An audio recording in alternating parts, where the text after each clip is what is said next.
एक समय की बात है, एक छोटे से गांव में नीलू नाम की लड़की रहती थी। उसकी उम्र केवल 10 साल थी, लेकिन सपने आसमान छूने के थे। नीलू को दौड़ने का बहुत शौक था। वो जब भी खेतों में दौड़ती थी तब मानो हवा से बातें करती थी। उसका सपना था कि एक दिन वो राज्य स्तरीय दौड़ प्रतियोगिता में जीत हासिल करे, लेकिन उसकी एक टांग में हल्का सा दोष था, जिससे वो ठीक से दौड़ नहीं पाती थी।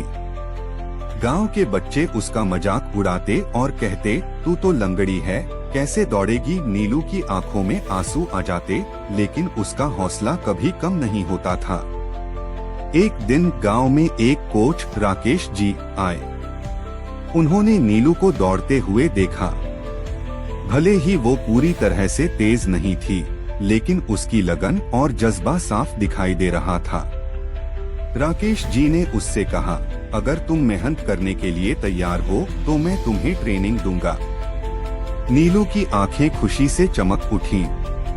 उसने बिना सोचे समझे हामी भर दी। अब हर सुबह सूरज निकलने से पहले नीलू खेतों में अभ्यास करती। राकेश जी उसे हौसला देते और उसे नई नई तकनीकें सिखाते। वो कभी हार नहीं मानती, चाहे कितनी भी थकान क्यों न हो। धीरे धीरे उसकी दौड़ने की गति बढ़ने लगी। लेकिन सबसे बड़ी चुनौती अभी बाकी थी, राज्य स्तरीय दौड़ प्रतियोगिता। जब प्रतियोगिता का दिन आया तो नीलू के मन में डर था। उसने दूसरी प्रतियोगियों को देखा जो शारीरिक रूप से उससे कहीं ज्यादा सक्षम थीं।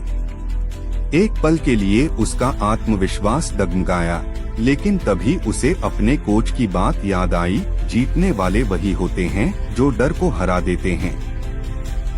नीलू ने पूरी ताकत से दौड़ शुरू की। शुरुआत में वो सबसे पीछे थी, लेकिन उसने हार नहीं मानी। उसकी आंखों में अपने सपने को पूरा करने का जुनून था। वो तेज दौड़ती गई, अपने दर्द और कमजोरी को पीछे छोड़ते हुए। आखिरकार उसने फिनिश लाइन पार की और दूसरे स्थान पर आई।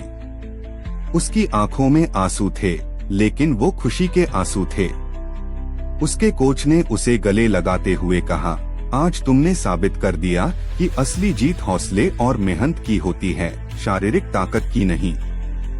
गांव के लोगों ने भी उससे माफी मांगी और उसकी तारीफ की। नीलू ने उन्हें मुस्कुराकर माफ कर दिया और कहा, अगर मैं अपने डर और कमजोरी को हरा सकती हूँ, तो किसी को भी अपने सपनों को पूरा करने से कोई नहीं रोक सकता। इस कहानी से हमें यह सीखने को मिलता है कि शारीरिक कमी या कठिनाइयाँ हमारी सफलता में बाधा नहीं बन सकती, अगर हमारे पास आत्मविश्वास, मेहनत और हौसला हो।